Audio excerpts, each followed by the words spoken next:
Hundreds of thousands of Iranians have taken to the streets in protest. They're not chanting death to America or even death to Israel.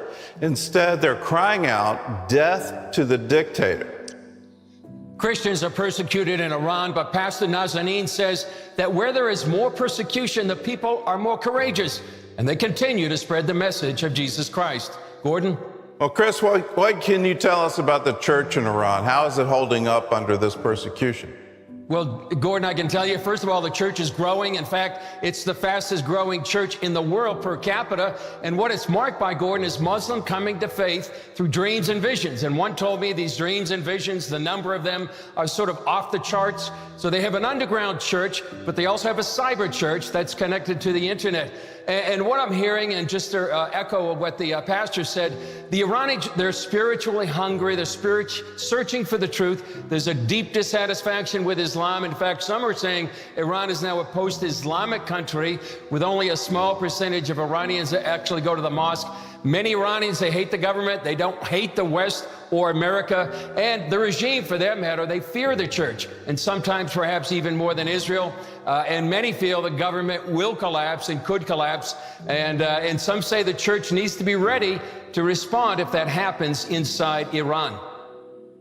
I remember back in 2000, I went with I call my earthly mother, and may God rest her soul in peace. She moved on this year in June. So, and may God have mercy on all the departed souls.